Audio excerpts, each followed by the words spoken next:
الحمد لله نحمده ونستعينه ونستغفره ونعوذ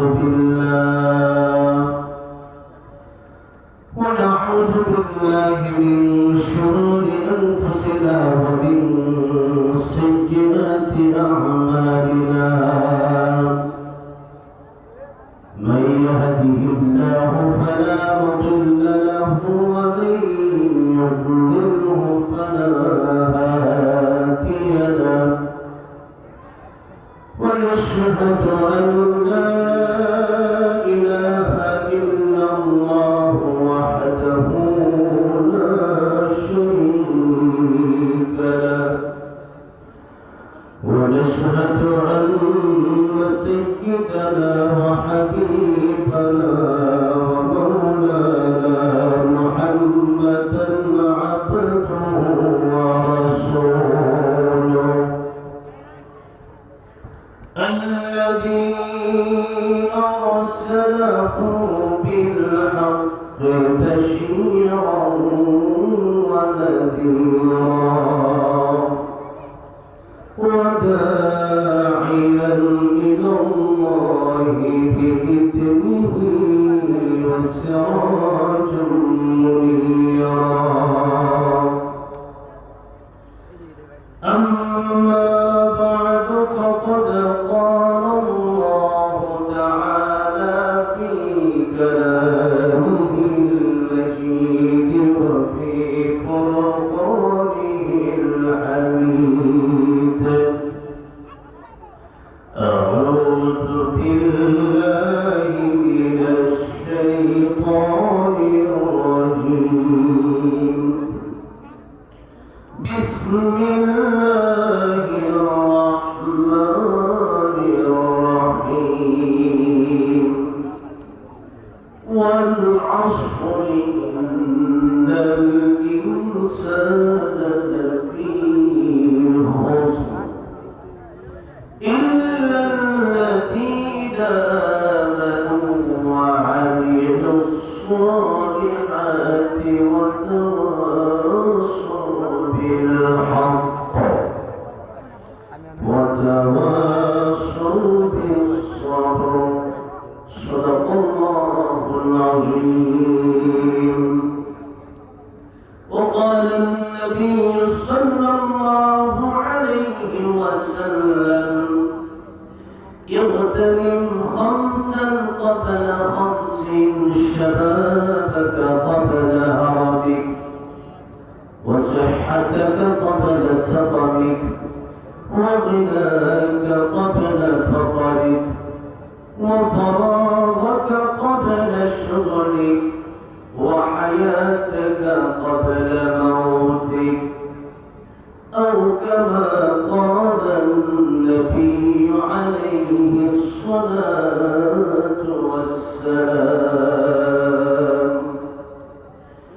وقال تعالى في شان حبيبه ومحبوبه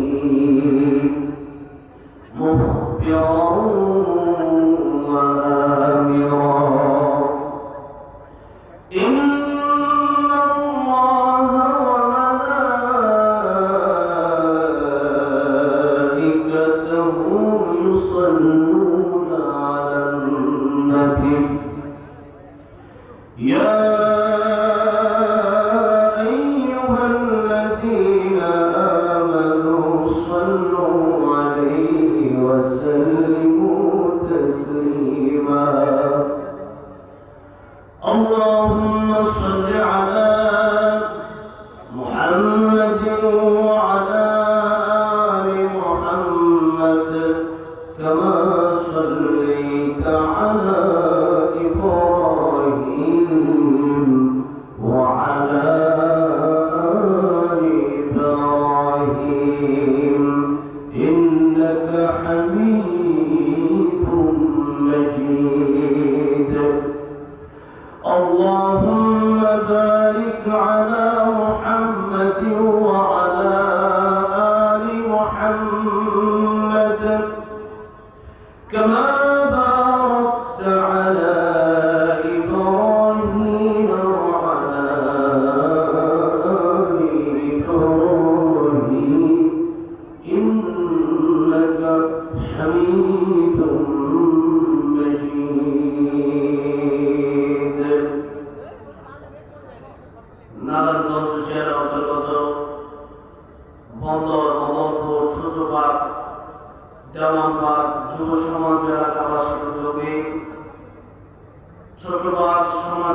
মাস সংলগ্ন আয়োজিত 2 দিন ব্যাপী 20তম বাৎসরিক তাফসীরুল কোরআন মাহফিলের প্রথম দিনের সম্মানিত শ্রদ্ধাভাজন সভাপতি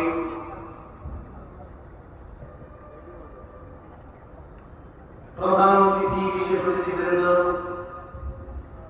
সভাপতি হাজী মোহাম্মদ নাজির আহমদ সাগর সাহেব, আল্লাহ রাব্বুল আলামিন ওনার হায়াত নেক হায়াত দারাজ করে দেন, সুস্থতার জীবন দান করেন, পড়েন আমিন।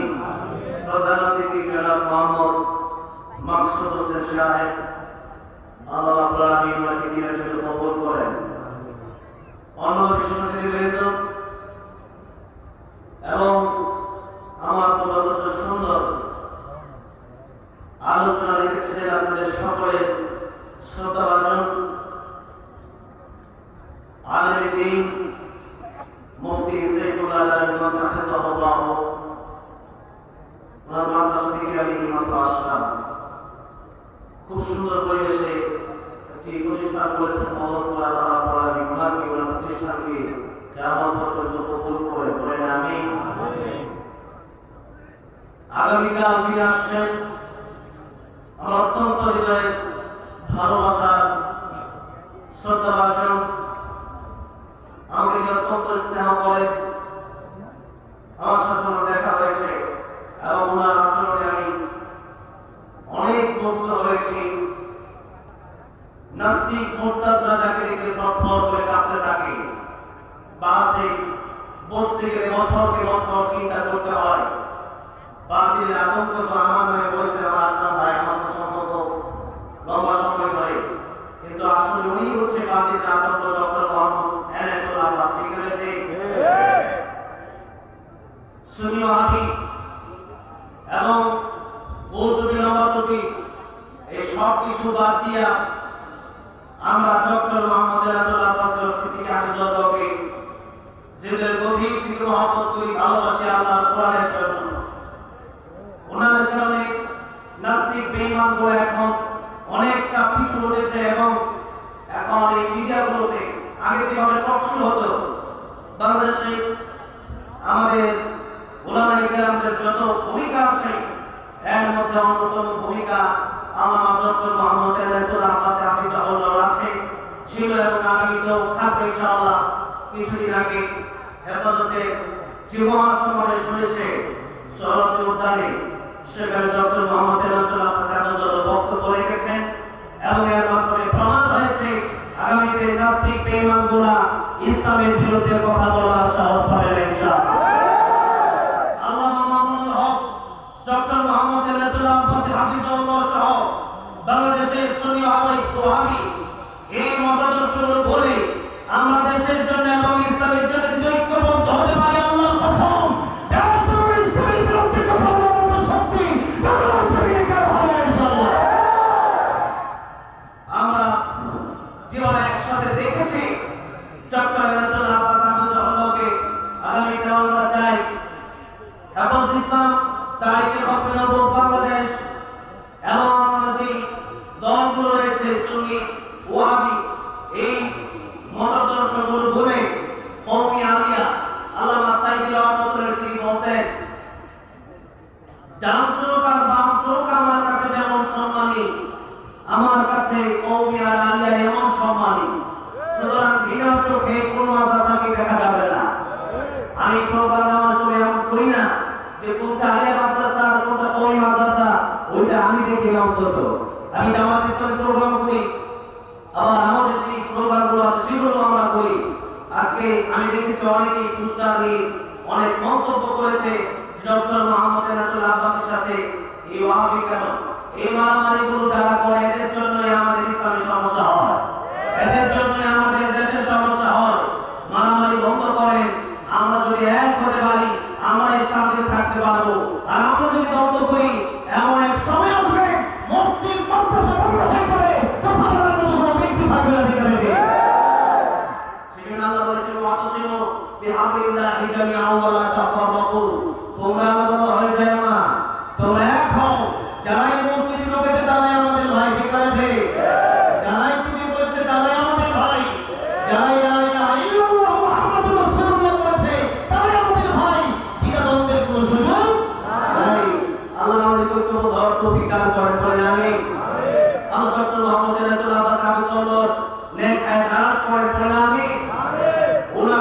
কাজগুলো আপনারা কবুল মঞ্জুর করেন, সকলে বলেন আমিন। অতীতে অনেক এসেছেন, আমার প্রাপ্য যুগ ভাইয়া বিশেষ করে মাতৃকার জন্য অক্লান্ত পরিশ্রম করেছেন, আমি আন্তরিক মোবারকবাদ জানাচ্ছি। আপনারা জানেন ইয়াকে আমার শ্বশুর বাড়ি এবং আমার আপনার ভাইয়াকে আমাকে রমাদানের আগে আমাকে বলেছিল এই প্রোগ্রামের কথা, টাকা দিয়েছিলাম, মিশন দিয়েছিল প্রোগ্রামের আগে ভাইয়া আমাকে বলে রেখেছিলেন। আমি তো প্রোগ্রাম খুবই কমাই দিয়েছি, আমি আমার প্রাতিষ্ঠানিক একটু বেশি করি মাদ্রাসা, কারণ সেখানে আমাদের অনেক কাজ রয়েছে। বাংলাদেশের প্রতিষ্ঠানগুলো আরো বাড়া দরকার। বাংলাদেশের প্রতিষ্ঠান বাড়তেছে আলহামদুলিল্লাহ। আলেম ওলামা এখন প্রত্যেকটা গ্রামে গ্রামে বাংলাদেশে যত আলেম আছে, কাতা মেডিকেল এত আলেম নাই আলহামদুলিল্লাহ বলেন। বাংলাদেশে যত হাফেজ কোরআন আছে, আমি কাতার একটা মসজিদে গিয়েছি, দুবাই একটা মসজিদে গিয়েছিলাম, সেখানে শুনেছিলাম মরক্কোতে বেশি হাফেজ। তবে আমার মনে হয় বিশ্ব চ্যাম্পিয়ন যদি গণনা করা হয়, বিশ্বের সবচেয়ে বড় হাফেজ কারা, সে বিশ্বের সবচেয়ে দামি হাফেজ কারা, বিশ্ব চ্যাম্পিয়ন কারা বেশি বেশি হয়, বিশ্ব চ্যাম্পিয়নের ক্ষেত্রে দেখা যাবে যে আমাদের বাংলাদেশ পুরো পৃথিবীতে পাঁচ জুড়ে পড়ে আলহামদুলিল্লাহ।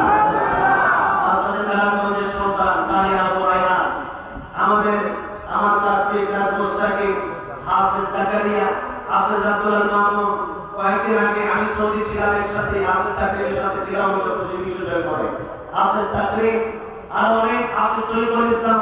এইদিকে বিশ্বজয়ের জন্য মাদ্রাসা আপনার নারায়ণগঞ্জের কাছে প্রায় বিশ্বজয়ী মাদ্রাসাগুলো আমাদের তাইনাতুল্লাহ গাতুমের ছাত্র, মুকাদ্দর কাইম মুবাশশিরের ছাত্র, নেসাউদ্দিন নাসির সাহেবের ছাত্র, এর প্রায় মাদ্রাসাগুলো নারায়ণগঞ্জের একেবারেই কাছে। সারাপা এই স্মৃতিতন্ত্র দেওয়া কাতালাই এখানে মাদ্রাসাগুলো বেশি, এবং এই এলাকাগুলো থেকে পুরো বিশ্বে আমাদের হাফেজরা আমাদের বাংলাদেশের মানচিত্রকে উঁচু করে ধরেছে, বাংলাদেশের পতাকাকে উঁচু করে ধরেছে। বলি আলহামদুলিল্লাহ।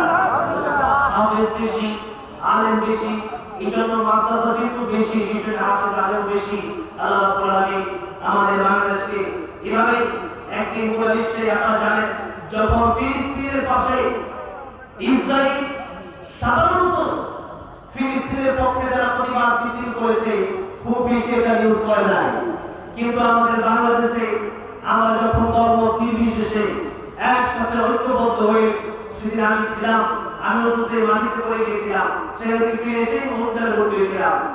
যা আমরা যখন মার্চ ফোর গাথা করেছিলাম, হাফিজুল্লাহ সহ কিছুক্ষণ পরে ইসরায়েল নিউজ হয়ে গেছে, এবং ইসরায়েল আমাদের বাংলাদেশে ভয় পেয়েছে, এবং ফিলিস্তিনের রাষ্ট্রদূত বলেছে যে আমাদের বাংলাদেশ যেভাবে পাশে ছিল, মিডল ইস্ট এভাবে পাশে ছিল না, সৌদি, কাতার, কুয়েত, মিশর, জর্ডান কোন দেশ এভাবে পাশে ছিল না, আমাদের বাংলাদেশ যেভাবে পাশে ছিল।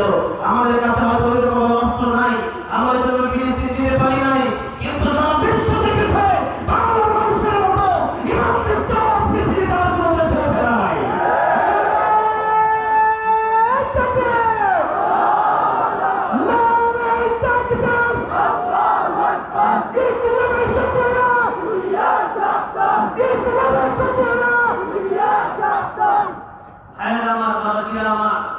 আমার দেশ একটা সোনার দেশ, যদি আমরা একটু বিবেক বুদ্ধি খাটিয়ে ঐক্যবদ্ধ হয়ে সুন্দরভাবে চলতে পারি, দেশটা আগামীতে অর্থনৈতিক ভাবেও খুব সুন্দর একটা জায়গায় অবস্থান করবে ইনশাআল্লাহ।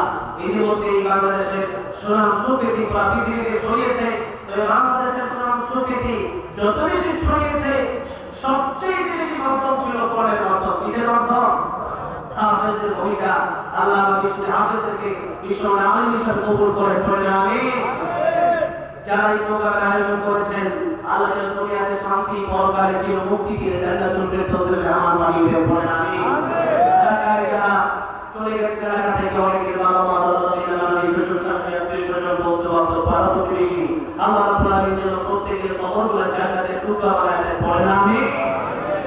আমরা জানি এখন গরমের একটি সময়, মাফি খুবই কম, এখন মাঝে সচরাচর হয় না, একটা বিশ্ব থেকে যায়, যেরকম এখানে এরকম ব্যান্ডেল পাওয়া যায়। যদি বৃষ্টি আসতে আমার হয় না, একটু না পাই তো কমিটি লোক ছাড়া ওইগুলো পাওয়া যেত, ঠিক না? তো এই জন্যই আল্লাহ আলহামদুলিল্লাহ সুন্দর পরিবেশ আবহাওয়া আমাদের মহাপেট করে দিয়েছেন। আমাদেরকে যাচাই বাছাই করি গরমের সময়, আমি প্রায় আছি আজকে আমার সাথে এরকম লোক এসে গেছি নাই, আপনাদের সাথে তো অনেক লোক এখানে বসাটা আসলে কষ্ট। শীতের দিন মাহফিলে মানে খুব মজা করে বসা যায়। আমাদের দেশে যেরকম মাহফিল হয় কোন পৃথিবীতে কোনো দেশে এরকম দেখি নাই। সাধারণত উইকেন্ডে হলে হয় মাহফিল গুলো, আর আমাদের দেশের মাঝে মাঝে এরকম হয়, অনেক দেশে নিষিদ্ধ। আর আমাদের বাংলাদেশে আলহামদুলিল্লাহ কোরআনের মাঝে লোকে ঠিক আছে, কোরআনের বিরুদ্ধে কোন কথা বলা সম্ভব। আগে যারা বলেছে তারা দিল্লি বানাইছে, ঠিক আছে, এখন যারা বলবে বাঁচার সম্ভাবনা আছে, শুধু মাইক পাওয়ার সম্ভাবনা আছে। এই জন্য বাংলাদেশের মাঠ কেমন পর্যন্ত ওপেন থাকবে ইনশাআল্লাহ। এই সুন্দর মাঠ আমরা ধরে রাখতে চাই। এই সুন্দর মাঠ আমরা সারা জীবন, আমাদের 20 বছর, আমার বয়স 25 বছর, আমি যখন ছোট আমার তখন দেখি মাঠ পেতাম, ঠিক না? আলহামদুলিল্লাহ এখানে অনেকেই ছিল, এখন নাই। আল্লাহ রাব্বুল আলামিনের প্রত্যেককে জান্নাতের উজ্জ্বল আনন্দ করে পড়ে আমি সকলেই প্রাণ খুলে হৃদয়ে অনুভূতি উজাড় করে তাদের নিস্তব্ধতাকে বন্ধ করে আল্লাহর প্রেমে মতোয়ারা হয়ে যে আল্লাহ রাব্বুল আলামিন আমাদেরকে আশার বসার তৌফিক যোগান দান করে এই গরমের ভিতরে বৃষ্টিমুক্ত সুন্দর মাহফিল আবহাওয়া দান করলেন। সে আল্লাহ রাব্বুল আলামিনের সামনে হৃদয়ের গভীর থেকে হৃদয় উজাড় করে প্রাণ করে হৃদয় উজাড় করে দিন করে আমরা সকলেই পড়ছি একযোগে আলহামদুলিল্লাহ।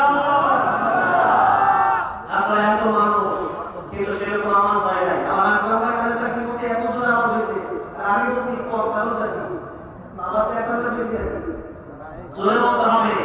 আল্লাহ সাইয়েদ রহমাতুল্লাহ বলেছিলেন বিয়ালের মতো 500 বছর বেঁচে থাকার জন্য আপনার সিংহের মতো ঘন্টা বসতে চাই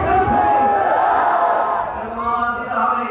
বাংলাদেশের মানুষ আমরা বিয়ালে জানি না, আমরা সিংহের জাতি থেকে বেঁচে এরকম আওয়াজ দেন জোরে বলেন আলহামদুলিল্লাহ। আমার সময় আলোচনা করার সুযোগ নাই। আমার গরমের দিন আলোচনা করতে, শীতের দিন 5টা মাহফিল করতে যা কষ্ট হয়, গরমের দিন একটা মাহফিল করতে যা কষ্ট হয়। সেই জন্য অল্প সময় কথা বলবো, তবে আমি চাই অল্প সময়ের কথাই যেন আল্লাহ এই এলাকার মানুষ যারা এখনো গীবতে লিপ্ত, যারা এখনো মিথ্যায় লিপ্ত, যারা এখনো বেনামাজি, যারা এখনো পর্দা করে না, যারা এখনো আল্লাহ বিরোধী, আল্লাহ প্রত্যেককে হেদায়েতের মতো দান করলেন বলেন আমিন। আলোচনা করে আগামীকাল শুনবেন যে এত বড় একজন আল্লামা, এত বড় একজন ডক্টর, এত বড় একজন মানুষ, এত বড় একজন মুফাসসির ডক্টর আব্বাস আব্দুল আসছেন। আপনার ওনার পক্ষে আলোচনা শুনবেন ইনশাআল্লাহ। আমি তো আলোচনা করতে পারবো না, যার সাথে দোয়া নেওয়ার জন্য আসছি এবং আমার ভাইয়ের ভালোবাসা এখানে এসেছি। আমার একটা ভাই দিনও খুব সুন্দর আলোচনা করেন, আর অনেক বক্তার সাথে আমার দেখা আলোচনা এত আলোচনা এলাকায় আমার আসা দরকার ছিল না। আর আমার আপনার জন্য আপনার দোয়া করার জন্য আমার আয়াত তারাজ করে বলেন আমিন। আমার বলছে আল্লাহ বারাকা দান করে বলেন আমিন।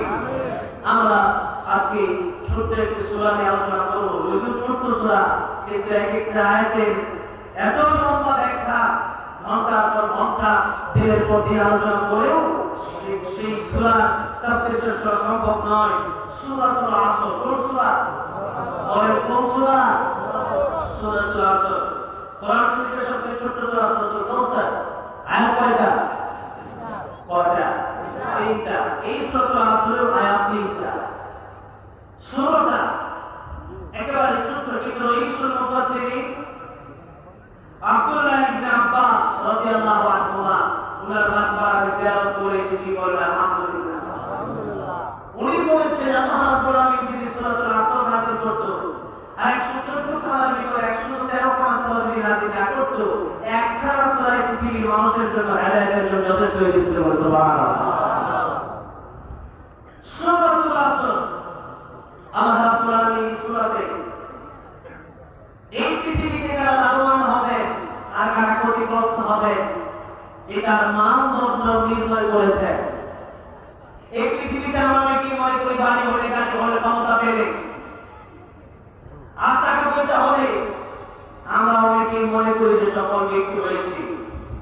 কিন্তু আমরা যেটা বুঝি যে ওই কাজটা করলে বা ওই ক্ষমতা পেলে, ওই টাকা পয়সা গাড়ি বাড়ি মালিক হতে পারলে সফলতা, ওইটাকে আসল সফলতা নাকি আমরা যেটা বুঝি আসল সফলতা? কোনটা আসল সফলতা? আমরা বেশি বুঝি, আমরা বেশি বুঝে আমরা বুঝি না। তোমাদের জ্ঞান একেবারে আল্লাহ বলছেন। তাহলে আমাদের কোন জায়গায় লাভ আর কোন জায়গায় ক্ষতি এটা নির্ধারণ করে কে? মোবাইল। সবাই কি করতে পারে? মোবাইল সম্পর্কে সবকিছু বুঝে গেছে। মোবাইল বানাইছে, আমাদের কি বানাইছে কি? আমাদের সৃষ্টি করছে কে? চলে বলি কে? আল্লাহ রাসূলের বলে আল্লাহ মাফ করবে না। বেলাল রাদিয়াল্লাহু আনহু মাফ করবে। উমাইয়া বেলাল রাদিয়াল্লাহু যত মাফ করত তত আল্লাহ মাফ করত। বলেন আল্লাহ আস্তে আল্লাহু আকবার বলে শোনা। বেলাল রাদিয়াল্লাহু কি আস্তে বলতে না জোরে বলতে? জোরে বলতে।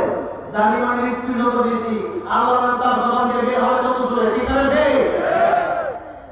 বেলাল রাদিয়াল্লাহু জোরে জোরে বলেন। আবু বকর সিদ্দিক রাদিয়াল্লাহু আনহু যাচ্ছেন, দেখছেন বেলাল রাদিয়াল্লাহু আনহু তিনি জোরে জোরে আল্লাহ বলছেন, আর যত জোরে বলে ওরা তত জোরে বলে।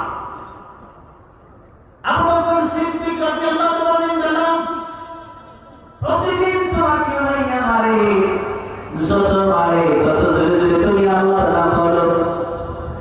আল্লাহর নাম আমার নাম পড়লে আস্তে বলেও শুনে, জোরে বলেও শুনে। তুমি আল্লাহর নাম আস্তে বললেই তো পারো। বেলাল রাদিয়াল্লাহু বললেন, আগামীকাল থেকে আমি আস্তে আস্তে বলবো। আবু বকর সিদ্দিক রাদিয়াল্লাহু আনহু পরে ঠিক যখন আসলেন, দেখলেন বেলালকে আবার মারবে। আল্লাহ আল্লাহ আল্লাহ আল্লাহ বলে সুবহানাল্লাহ।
لهم الجنة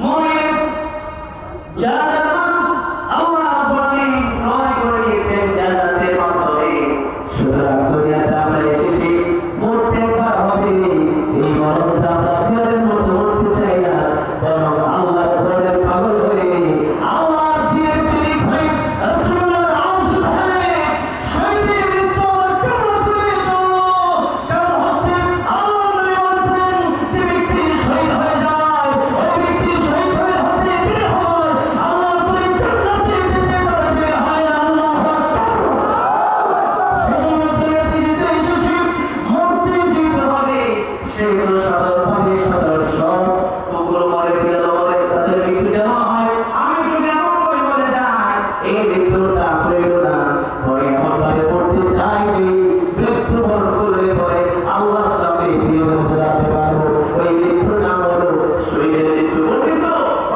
বলবেন তো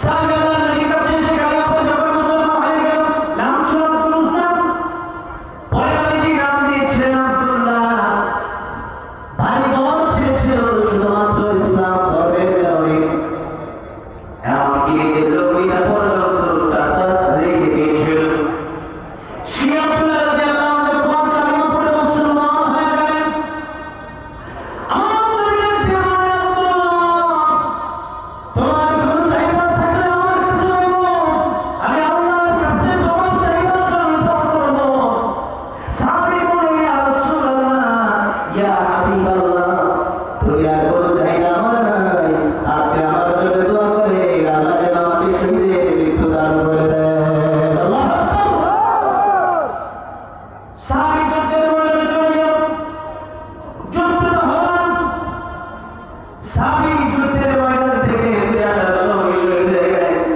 নবী বললেন আল্লাহর দিনের মধ্যে যে ব্যক্তি মৃত্যুবরণ করলো সাধারণ মৃত্যু হয় নাই বরং তিনি শহীদ হয়েছে তিনি কি হয়েছে শহীদ হয়েছে আমি আল্লাহ সাইয়্যিদনা গান লিখেছি রহমাতুল্লাহ আলাইহি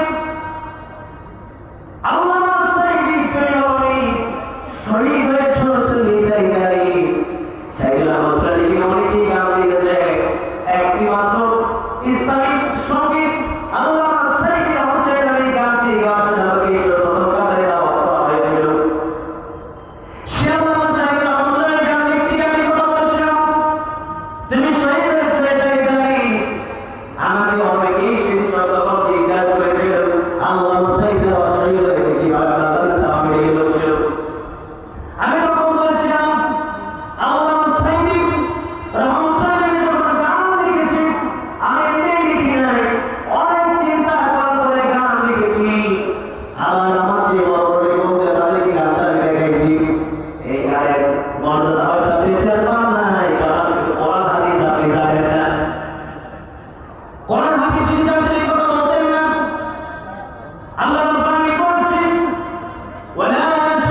রাসূলুল্লাহ সাল্লাল্লাহু আলাইহি সাল্লাম তার থেকে সৃষ্টি আছে আল্লাহ হচ্ছেন স্রষ্টা আর আমরা সৃষ্টি আর আমাদের মধ্যে এই পৃথিবীতে মাখলুকাত আছে সবচেয়ে বেশি দাম কার বলেন কার শুধু রাহমাতুল্লিল আলামিন সেজন্য নবীজি যখন যা কবজ করছিল ঘরের বাইরে থেকে অনুমতি যাচ্ছে মালাকুল মউত সালাম দিচ্ছে আসসালামু আলাইকা ইয়া রাসূলুল্লাহ নবীজি বলেন ফাতেমা তাকে দেখো ঘরের বাইরে থেকে কে আমাকে সালাম দেয় ফাতেমা রাদিয়াল্লাহু আনহা বলেন বাবা এমন মানুষ মক্কা তো কোনদিন দেখি নাই মদিনাতুল মুনাওয়ারায় এমন মানুষ কোনদিন দেখি নাই যার মাথা আকাশের উপরে যার দুটি পা জমিনে ও আমার আব্বাজান এমন মানুষ আজকে কোন জায়গা থেকে আসলো রাসূলুল্লাহ সাল্লাল্লাহু আলাইহি সাল্লাম বলেন এটা মালাকুল মউত আজরাইল ঘরের ভিতরে কাজে পারি শুনে মালাকুল মউত বলে ইয়া রাসূলুল্লাহ আল্লাহ বলেছেন আপনাকে যেতে তরিকাও বলেছেন আপনি যদি থাকতে চান আল্লাহ রাব্বুল আলামিন আপনার হায়াত বাড়িয়ে দিবেন সুবহানাল্লাহ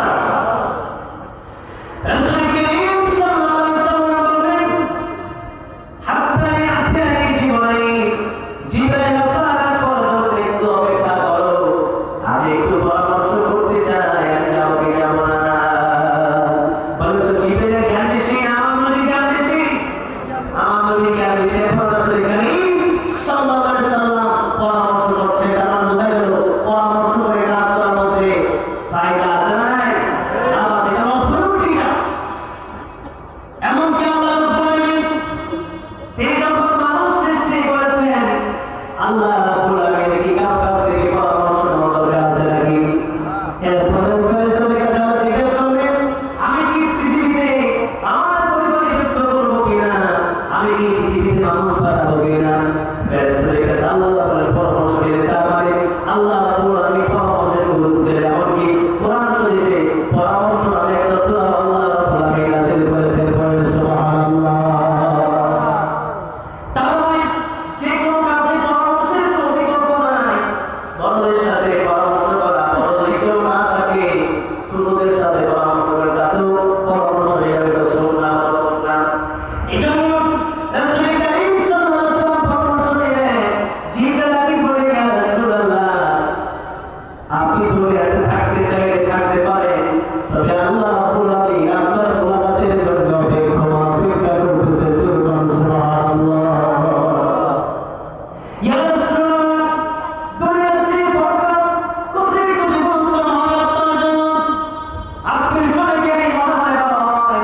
সাপ্তাহিক মুসল্লি বেশি, তার চেয়ে বেশি বাৎসরিক মুসল্লি বেশি। মুসল্লি কয় প্রকার? 3 প্রকার, 2 সাপ্তাহিক আর বাৎসরিক। ঠিক আছে, ঠিক বলে।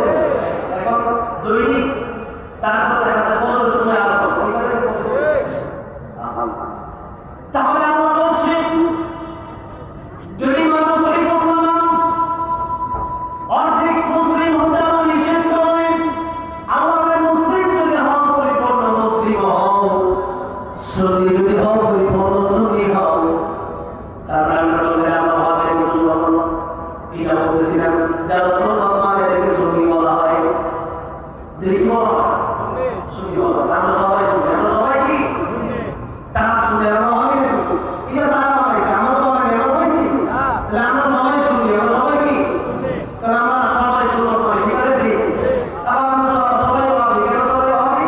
কারণ আল্লাহ নাম ও আমি নাম ভাবো, তারপরে আমরা আল্লাহকে ভালোবাসি, সেই জন্য আল্লাহ থেকে কিছু আছে, তারপরে আমরা ভাবি, তা আমরা ও ভাবি না, ওটা আল্লাহ তাআলা বলে আল্লাহ ভাবি মানে কি? তাহলে আমরা ভাবি আমরা শুনি, এটা বুঝার তো মানুষ এদের মানা ভাই আমার বাবা জিনা শোনো, আমাদের পরিপূর্ণ মানতে হবে। যদি আপনি বলেন চলতে পারবো না, ঠিক মানবো না, এত করে যদি সুপারিশ করলে বিশ্বাস করা সম্ভব হবে না। আব্দুল্লাহ ইবনে উবাই মুনাফিকের লিডার ছিল, কি ছিল? মুনাফিকের লিডার। নামাজ পড়েছেন, তাকবীর পড়েছেন, দাঁড়িয়ে রেখেছে, লম্বা জুব্বাও পড়েছে, কিন্তু জিহাদের আয়াত যখন নাযিল হয়ে গেল, জিহাদের ময়দানে আল্লাহ পাক যখন সবাইকে যাওয়ার নির্দেশ দিলেন, তখন আব্দুল্লাহ ইবনে উবাই ভাঙা শুরু করলো এবং তার সাথে আসলো মুনাফিকগুলা। তাই অন্তরে যদি ব্যাপার থাকে, কোরআনে যা আছে তাই আপনাকে মানতে হবে। কোরআনে যা আছে তাকে মানতে কোনো অসুবিধা আছে? কোরআনে যা আছে তাই আমরা মানব, কোরআনে যা নাই তা আমরা মানব। আজকে আমরা এই সম্পর্কে অল্প সময় কথা বলবো, ইনশাআল্লাহ আল্লাহ সুবহানাহু ওয়া তাআলা থেকে কথা বলবো। তার আগে অনেক কথা বলা দরকার, কিন্তু বলে দিচ্ছি আমরা এখন নামাজ পড়ি, আমরা তোমার বিশ্বাস করি, আমরা রাসূল সাল্লাল্লাহু আলাইহি ওয়াসাল্লামের সুন্নাতকে আমরা ভালোবাসি। তবে কথা হচ্ছে যে আমরা যদি প্রতিবাদী না হই, ইমান দিকবার যদি আমাদের জবান দিয়ে না হয়, আমরা যদি আমাদের সামনে দিয়ে যদি দেশ দিয়ে যায়, আমাদের সামনে থেকে যদি মুসলমানদেরকে গুলি করা হয়, তখন যেন আমরা বসে না থাকি।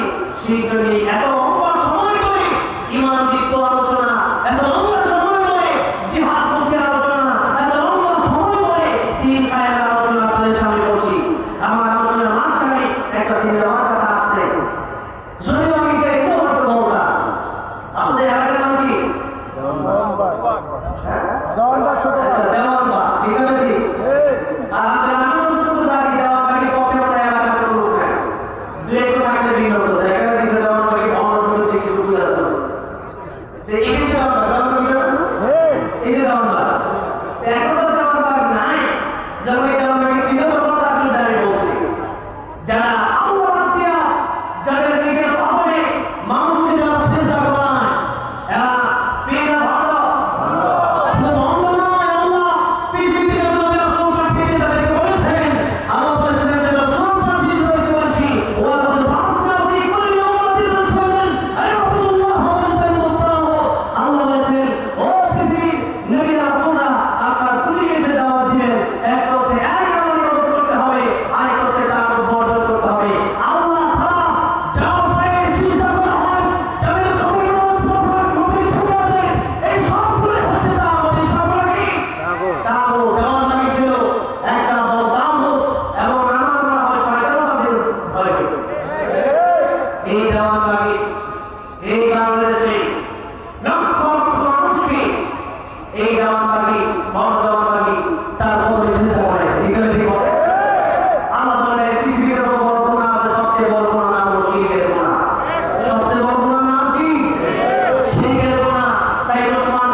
يشرك بالله فقد افترى إثما عظيما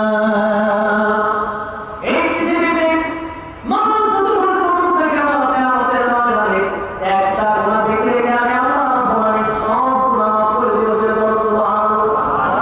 আল্লাহ বলে একটা গুনাহ দেখলে সব গুনাহ মাফ করে দিবে। কারণ আল্লাহ রহমান, আমরা না করব না, আল্লাহ রহমান, আমরা গুনাহগার, আল্লাহ গফফার। তাহলে গুনাহ যত বড়ই হোক না কেন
ভালোবাসার একটা বড় আছে নাকি?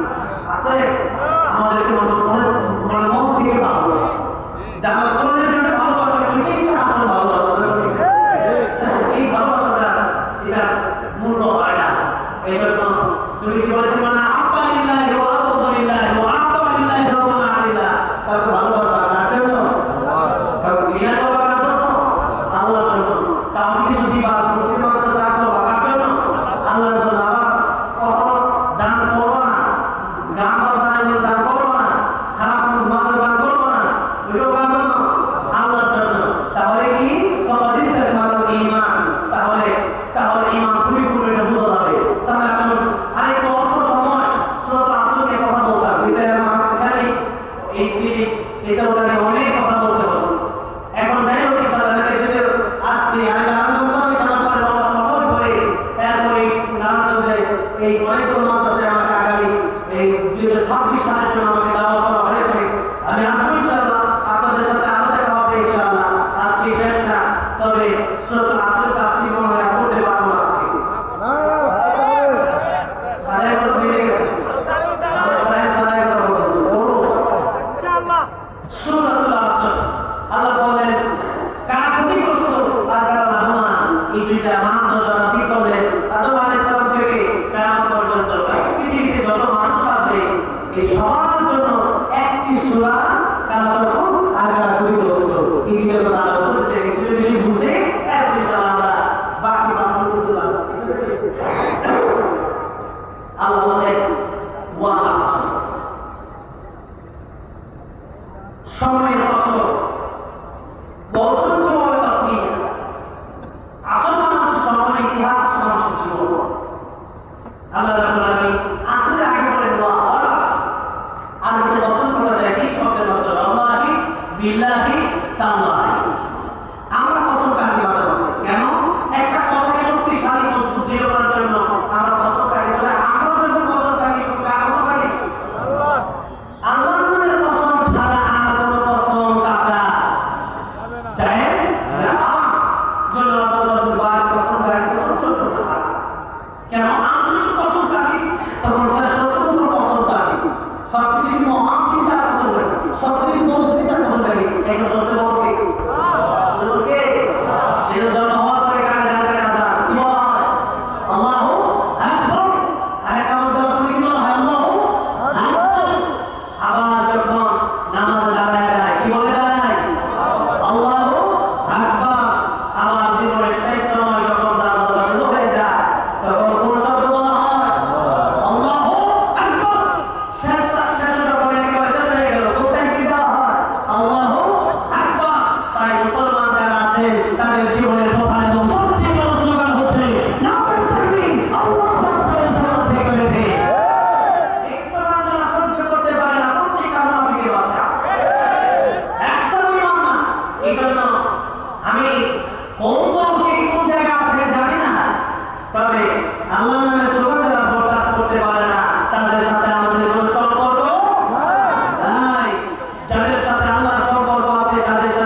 কিভাবে কাটাবে জবাব না দেওয়া পর্যন্ত এক কদম সামনে আগানো সম্ভব হবে না। সেজন্য নবী বলেন, যুবক বয়সে তুমি আল্লাহর ইবাদত বেশি বেশি করো, কারণ মৃত্যু হয়ে গেলে মসজিদে যাওয়া যায় না, বরং দেখা যায় পরে নামাজ পড়াটা কষ্ট হয়ে যায়। এমনকি আমার দাদা এখনো এত অসুস্থ, প্রায় 100 বছর বয়স, এখন দেখা যায় ঠিক মতো খাবার খেতে পারে না, নামাজ বসে বসে পড়বে করে কথা ইশারায় করতে পারে না, অজ্ঞান হয়ে থেকে প্রায় সময়। এই জন্য মানুষ যখন মৃত্যু হয়ে যায় ইবাদতের শক্তি আর থাকে না। কিন্তু যৌবনকালটা হচ্ছে মূল সময় ইবাদতের। যৌবনকালে যারা ইবাদত করবে, বৃদ্ধ যখন হয়ে যাবে সেই ইবাদত যখন এই ব্যক্তি করতে পারবে না, তখন আল্লাহ রাব্বুল আলামিন এই যৌবনকালে যে ইবাদত ব্যক্তিটা করতে ইবাদত বৃদ্ধ বয়সে আল্লাহ ফিরিয়ে দিয়ে দিলেন। গোসল কিনতে গেলে পরে দেখা যায় বলা হয় যে 10 কেজি গোসলের 1 কেজি ফ্রি। কেন আমরা এক লোককে বলতো যে 10 কেজি কিনবো না, 1 কেজি ফ্রি আছে, 1 কেজি ফ্রি দিয়ে দিবে। বরং লোকটা বলবে 10 কেজি কিনলে 1 কেজি ফ্রি দেওয়া হবে, আর 10 কেজি না কিনলে 1 কেজি ফ্রি দেওয়া হবে। ঠিক তেমনিভাবে যৌবনকালে যারা ইবাদত করবে, মৃত্যু বয়সে আল্লাহ রাব্বুল আলামিন তাদেরকে এই সওয়াবগুলো ফিরিয়ে দিয়ে দিবেন। এই যুবকগুলোকে আল্লাহ রাব্বুল আলামিন ছায়া দিয়ে দিবেন। এবং যৌবনকালে আল্লাহর পক্ষ থেকে বলে একটা নিয়ামত, এই নিয়ামতের কদর করতে হবে। এই বলে ওয়াসিহাতাকা ক্বাবলা সাকামি, 2 নম্বরে সুস্থ হওয়ার আগে সুস্থতাকে মূল্য দাও। কারণ মানুষ যখন সুস্থ হয়ে যায় খাবার খেতে পারে না, মানুষ যখন অসুস্থ হয়ে যায় তখন দেখা যায় ঠিক মতো চলতে ফিরতে পারে না, গায়ে শক্তি পায় না, হসপিটালে ভর্তি থাকতে হয়। সেই জন্য মানুষ যখন অসুস্থ হয়ে যায় তখন বুঝে সুস্থতা তার কত বড় নিয়ামত ছিল। ঠিক আছে বলে অসুস্থতা এখন বোঝে না, মানুষ যে এমন সুস্থ হন, আমি যে বছর এমন সুস্থ হলাম, হসপিটালে ছিলাম কিন্তু ডাক্তার করতে পারলাম না, আমার মন চাচ্ছে যে অসুস্থ চিন্তিত করবো, পালাবো, কিন্তু মন চাচ্ছে, মনে হচ্ছে সহ্য করা যায় না। সাধারণত জ্বর আসতে পারে, এই জ্বরটাই সহ্য করতে পারে, ঠিক না? এমন অবস্থা। সুতরাং নবী বলেন, সুস্থতা এটা আল্লাহর পক্ষ থেকে তোমাদের জন্য বড় নিয়ামত। আর আমরা যখন সুস্থ থাকি তখন আমরা মনে করি যে কত বছর কোটি টাকা, আমার কোটি টাকা নেই। একজন বাস্তব ব্যক্তি আমার তো নাই, কিন্তু নবীজি বলেন সুস্থতা কত বড় নিয়ামত, টের পাচ্ছ না অসুস্থ হলে তোমরা বুঝবা। এই জন্য নবীজি বলেন অসুস্থ হয়ে যাওয়ার আগে সুস্থতার নিয়ামতকে কদর করো, বেশি বেশি আল্লাহর জিকির করো,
নেক এবং করতে গেলে ভালো আছে, ইমানের উপর অটল থাকতে গেলে এই পৃথিবী থেকে বিদায় হয়ে যাওয়ার আগে আল্লামা সাইয়েদ রহমাতুল্লাহ সহ এই বাংলাদেশের শত শত আলেমকে ফাঁসি দিয়েছে হাসিনা। কেমন আল্লাহ ফের কথা উঁচু গলায় বলার জন্য ঠিক আছে। একমাত্র কারণ তারা শুধু চেয়েছিল আল্লাহর কোরআনকে এই দেশে বিজয় করার জন্য। আমি কথা দেখিয়েছিলাম সাইদি সাহেবের ছেলে মাসুদ সাইদি সাহেবের সাথে আমাদের দেখা হয়েছে। মাসুদ সাইদি সাহেব চোখের পানি ফেলছে আর বলছিল আমার বাবাকে এমপি হতে দাও, এমপি দাও বাবা ছিল। কোটি কোটি টাকা পান দেওয়া হয়েছিল, বলা হয়েছিল সারা জীবন ওয়াজ করবে, কোনো বাধা দেবে না, কেবলমাত্র রাজনীতি বাদ দিবে, কেবলমাত্র আমাদের বিরুদ্ধে কথা বলবে না, যত সুযোগ সুবিধা লাগে আমরা দেবো। আল্লাহ সাইদের কাছে প্রস্তাব পেশ করা হবে। আল্লাহ সাইদি সেদিন বলেছিলেন, ও আমার সন্তানেরা, আমার কি তোমার এমন কোনো পরিমাণ মনে হয় আমার ইমানদারকে? আমি যদি ইচ্ছা করতাম এমপি তো ভাই থাকতেছিলাম, সেই জায়গাতেই আমি অনেক কিছু করতে পারতাম। সাইদি সাহেবের বাড়ি আমি দিকে আসতাম, এমন বাড়ি একটা রিক্সা হলে এমন বাড়ি থাকে, কিন্তু তারা করি নাই। দিনের জন্য আমার প্রিয় কাছে আল্লাহর কাছে শহীদ হয়ে যাব। সুতরাং আমার কাছে এমন প্রস্তাব তো বাড়ি এসো না। আমার দিকে জমিতে এমন প্রস্তাব দিয়ে দেওয়া হয়েছিল।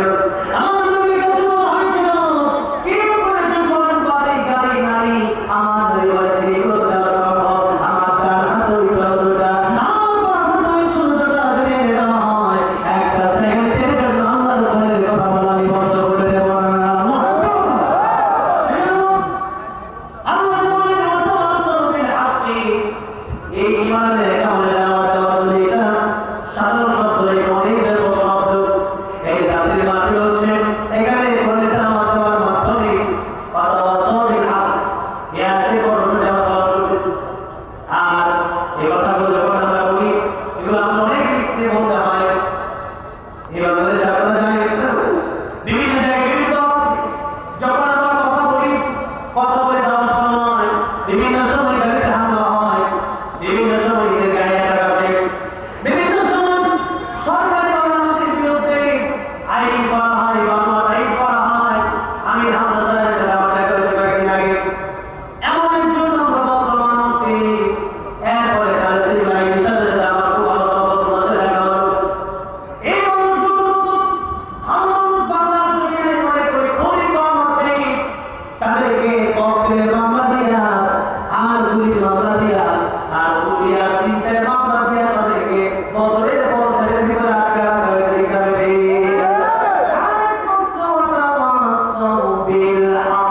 এই কারণে একটা গর্ব হচ্ছে কারণে নিজের দেওয়া জলটাকে দেখতেছি বছরকে বছর আজকে আমি হামজাকে বাবা বলে ডাকে, আমি বলে ডাকে। সন্তান যখন জন্ম হয়েছে, বাবা তো বেরিয়ে চলে গেল, দুধের বাচ্চা বাবাকে চিনতে কি করে? 3 বছর পর যখন আমি হামজা সাহেবকে মুক্তি দেওয়া হলো, সন্তান আমরা আমাদের যেমন আমাকে বলে ডাকি। বাবা যখন জান থেকে মুক্তি নিয়ে আসে আসলো, বাবাকে আমাকে শাসন করলো। বলেন তো একজন বাবাকে যখন তার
চিরজীবনে সুখ আমি আমার চোখের সামনে দেখছি। কষ্ট কেন হবে? আমি আল্লাহ রাব্বুল আলামিনের জন্য জীবন দিয়েছি। তাই কাফের বিমানের কাছে, এই যে ভারতের কাছে অস্ত্র আছে, কামানের কাছে, কিন্তু পাকিস্তানের মানুষের কাছে ইমানের শক্তি আছে, ইসরায়েলের কাছে বোমা রকেট কামান আর বুলেট থাকতে পারে, কিন্তু ফিলিস্তিনি মানুষের কাছে আছে ইমানের পাওয়ার।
ইমান ইমানকে বুকে ধারণ করে কোরআন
সবাই তো ইউটিউব দেখেছে, উনি রাজি আছে, আর উনি আশা করে এসেছেন। তো আমার কাছে বলতেছিল, ভাই আপনাকে যত আমি অনেক ধন্যবাদ, বাবা খুবই আপনার সাথে খুব ইচ্ছা না। এখন আমরা চোখের অন্তরে যেগুলো এইগুলো তৈরি করে না, করে বলে কিছু অন্তর অন্তর একটা সুন্দর চেহারা। এখন উনি বলতেছিল যে আমার সাথে কোনো গাইবে, উনি মাইক নেই, এরপরে ইনশাআল্লাহ আমিও গাইব। আলহামদুলিল্লাহ, আলহামদুলিল্লাহ। আল্লাহ আচ্ছা প্রশ্ন দেবো নাকি বলো গান? ঠিক আছে, আমার যখন খুব ভালোবাসে এটাও বুঝে নিয়ে বলো তুই সাথে করে দিকে একসাথে গাইবো। আসসালামু আলাইকুম ওয়া রাহমাতুল্লাহি ওয়া বারাকাতুহু।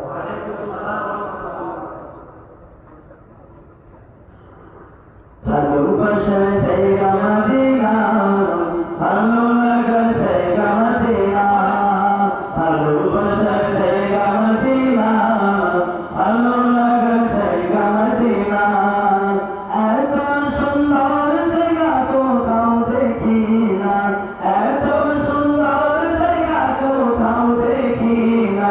সাজিয়েছেন দয়াল রব্বানা, ভালোবাসার জায়গা মদিনা, ভালোবাসার জায়গা মদিনা, ভালো লাগার জায়গা মদিনা। আদিল শরীফে নূরে খাজিনা, আদিল শরীফে নূরে খাজিনা। আশিক সারা অন্য বুঝে না, ভালোবাসার জায়গা মদিনা, ভালোবাসার জায়গা মদিনা, ভালো লাগার জায়গা মদিনা। আমার জীবনে অনেক বেশি গুণা, আমার জীবনে অনেক বেশি গুণা। তাই হাবিবের কদম সরবনা, ভালো লাগার জায়গা মদিনা, ভালোবাসার জায়গা মদিনা, ভালো লাগার জায়গা মদিনা। একদিন কবর যাব কেউ তো যাবে না, একদিন কবর যাব কেউ তো যাবে না। যাবে আমার শাহে মদিনা, ভালো লাগার জায়গা মদিনা, ভালোবাসার জায়গা মদিনা, ভালো লাগার জায়গা মদিনা। যতই দরুদ পড়ি দিতে মিটে না, ততও শান্তি থাকে না, ভালো লাগার জায়গা মদিনা, ভালোবাসার জায়গা মদিনা, ভালো লাগার জায়গা মদিনা, ভালোবাসার জায়গা মদিনা, ভালো লাগার জায়গা মদিনা।